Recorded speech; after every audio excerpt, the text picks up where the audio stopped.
Hello, this is Volanath, the Chief Strategist and Mentor of Orbitage School of Day Traders Private Limited, having experience of more than 10 years in the market.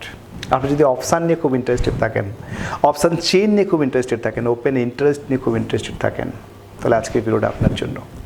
দেখুন, আজকের দিনে দাঁড়িয়ে maximum tedder খুব অল্প সময়ে liquidity product, future and option এই দিকে ঝুঁকে যান। 2 মাস, 3 মাস, 4 মাস শেয়ার বাজারে আসার পরে ক্যাশ মার্কেট থেকে পুরোপুরি ফিউচার অ্যান্ড অপশন মার্কেটে চলে যান, এবং তারপরে সবথেকে আকর্ষণীয় জায়গা হচ্ছে অপশন। তার কারণ রিটেল ট্রেডারদের কাছে এটা একটা লিকুইডিটি প্রোডাক্ট। এই কারণেই আমি বললাম, তার কারণ খুব অল্প টাকাতে ট্রেড করা সম্ভব, এবং খুব অল্প টাকাতে খুব সহজে যেমন ফান্ড ওয়াইপ আউট করা সম্ভব, খুব সহজে অনেক টাকা গেইন করা সম্ভব।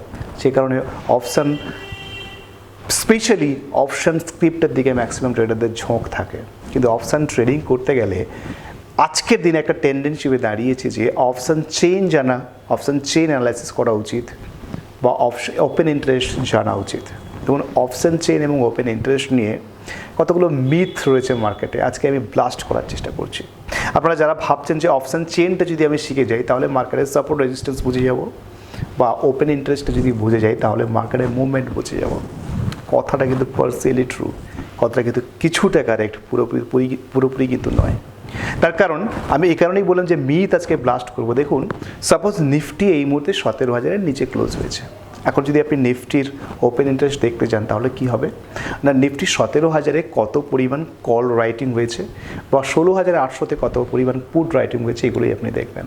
আচ্ছা, আপনি আমাকে বলুন, আপনি কি করে শিওর বলেন, একটু পরে আমি স্ক্রিনে আসবো, আপনাদেরকে দেখাবো কী করে আপনি শিওর বলেন যে 17,000-এ কল রাইটাররাই রয়েছে, কল বায়াররা নেই, বা 16,800-তে পুট রাইটাররাই রয়েছে, পুট বায়াররা নেই। এটা মার্কেটে একটা মিথ যে যেহেতু অপশন সেলার যারা, তাদের হাতে ব্যাপক পরিমাণ টাকা থাকে, তাহলে তারাই হচ্ছে market mover. They can decide where the market should go and where doesn't go. Is this true? এটা কি বাস্তব নাকি? তারা কি মার্কেটে ইনসাইডার ট্রেডার নাকি? যদি সেটাই ওয়ে থাকে তাহলে অপশন সেলিং যারা করছে তাহলে তো অলওয়েজ প্রফিট করতো। সেটা তো কখনোই সম্ভব নয়।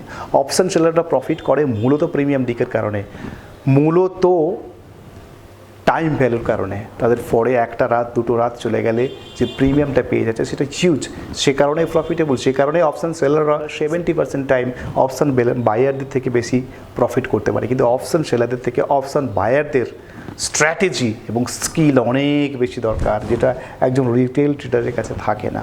অথচ রিটেল ট্রেডার সব থেকে কঠিন কাজটা করতে চায় অপশান বাই।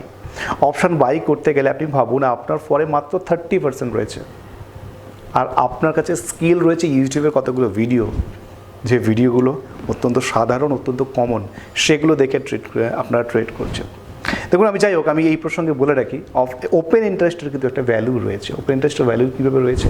ধরুন, আপনি একটা স্টক বাই করছেন বা কল বাই করতে চলেছেন, বা ধরুন নিফটির আপনি কল বাই করতে চলেছেন। যদি নিফটি বাড়ছে দেখেন, এবং তার সাথে সাথে যদি ওপেন ইন্টারেস্টও বাড়তে থাকে, মানে ওপেন পজিশন যদি বিল্ড হতে থাকে, তাহলে মোটামুটি ধরে নিতে হবে যে আপনি যেদিকে কলটা বাই করেছেন বা যেদিকে পজিশন ক্রিয়েট করেছেন, পসিবিলিটি হাই রয়েছে প্রফিটেবল হওয়ার। এবং তার থেকে গুরুত্বপূর্ণ একটা কথা আমি বলে রাখি, যখন আপনি অপশান বাই করছেন তখন এটিপি, এভারেজ ট্রেডেড প্রাইস, অবশ্যই খেয়াল করবেন। যদি দেখেন যে এটিপি বা এভারেজ ট্রেডেড প্রাইসের ওপরে নিফটি যেতে শুরু করেছে, এবং তার সাথে সাথে ওপেন ইন্টারেস্টের ইনক্রিমেন্ট হচ্ছে বা ওপেন ইন্টারেস্ট বাড়তে শুরু করেছে, তাহলে আপনি বুঝবেন যে ট্রেডটা আপনার ফেভারে রয়েছে এবং প্রফিটেবল হতে পারে। তবে এটাও কিন্তু পার্সিয়ালি ট্রু, 60% টাইম ট্রু, এর বেশি কিন্তু অ্যাকুরেসি কখনোই ভাববেন না। এবারে আমি যেটা আপনাদেরকে বলছিলাম যে অপশান চেইন একটা মিথ। কীভাবে মিথ? চলুন আমি একটা স্ক্রিনে আপনাদের সাথে একটু দেখানোর চেষ্টা করি।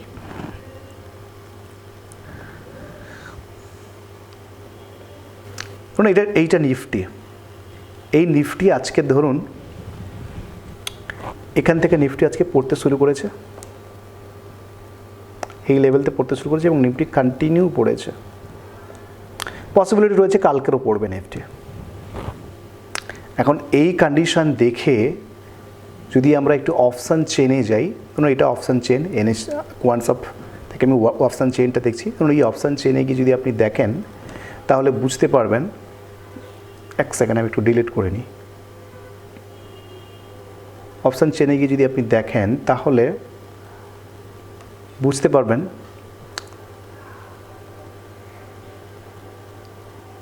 ওকে, ধরুন এটা অপশান চেন, দেখুন এখানে 17,000টা আপনারা দেখতে পাচ্ছেন।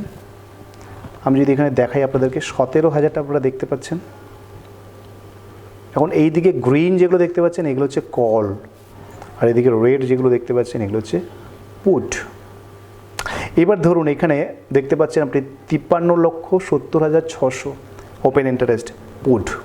এখন এইটাকে যদি আপনি বলেন যে সব পুট রাইটারও এখানে রয়েছে, কল বাই বা পুট কেউ বাই করেনি, তাহলে তো এটা একটা বড় মিথ। আজকের দিনে দাঁড়িয়ে আপনাকে সবাই এটাই বোঝাবে যে এখানে বিশাল বড় পুট রাইটিং হয়েছে 17,000-এ, আর কল রাইটিং কোথায় হয়েছে? কল রাইটিং হয়েছে 17,100-তে, 70 লক্ষ। এখন যদি 53 লক্ষ পুট রাইটিং হয়ে থাকে আর 70 লক্ষ যদি কল রাইটিং হয়ে থাকে, তাহলে আমরা এই ভলিউম দেখে মোটামুটি এটা ব্যাখ্যা করার চেষ্টা করছি যে তাহলে 17,000 একটা স্ট্রং সাপোর্ট জোন আর 17,100 স্ট্রং রেজিস্ট্যান্স জোন। সত্যি কি তাই নাকি? তার মানে 17,000-এ পুট কেউ বাই করে যায়নি, আজকের ম্যাক্সিমাম পুট রাইট করে গেছে। পুট রাইটারটা যদি এতই চালাক হয়ে থাকে তাহলে মার্কেট 17,000-এর নিচে বন্ধ হওয়ার পরেও পুট রাইটিং করে গেছে। এই মিথটা বোঝার দরকার আছে, এই অর্ধ সত্যটা বোঝার দরকার আছে। সত্যি এখানে কারা রয়েছে? এখানে অপশান বায়াররা রয়েছে নাকি অপশান সেলাররা রয়েছে? এখানে এই যে আপনারা দেখতে পাচ্ছেন এখানে শুধুই কি পুট রাইটাররা রয়েছে, পুট বায়াররা নেই এটা আপনি কি করে বলছেন? বা এখানে যে কল বায়াররা নেই এটা কি করে বলছেন? কোন ডিসিশনে? এই ডিসিশনে যে পুট রাইটারদের কাছে অনেক বেশি টাকা থাকে, তারা এই মার্কেটটাকে মুভ করতে পারে। একদমই সত্যি নয়, অর্ধ সত্য। তাই যদি কি অপশান চেইন অ্যানালাইসিস করেন বা অপশান চেইনের উপর ডিপেন্ড করে মার্কেটের সাপোর্ট রেজিস্ট্যান্স ক্যালকুলেট করার চেষ্টা করেন, তাহলে সেটা 50 to 60% টাইম কারেক্ট হতে পারে, এর বেশি কখনোই আপনাকে অ্যাকুরেসি দিতে পারে না। তাই এরপরে যেদিন আপনি এরকম অপশান চেইন বের করে আপনি সাপোর্ট রেজিস্ট্যান্স বের করার চেষ্টা করবেন, এই মিথটা ব্লাস্ট করবেন এবং এই মিথটার কথা মাথায় রাখবেন যে এটা আপনাকে 50 to 60%-এর বেশি অ্যাকুরেসি দেবে না। এছাড়া অপশন বাই করতে গেলে কী ক্রাইটেরিয়া থাকার প্রয়োজন আমরা নেক্সট ভিডিওতে আলোচনা করার চেষ্টা করব। সবাই ভালো থাকুন, অবশ্যই আমাদের চ্যানেলটিকে সাবস্ক্রাইব করবেন, অনেকে সাবস্ক্রাইব করছেন না, সাবস্ক্রাইব করবেন, ফেসবুক পেজটিকে ফলো করবেন এবং অবশ্যই ভালো থাকুন। ধন্যবাদ।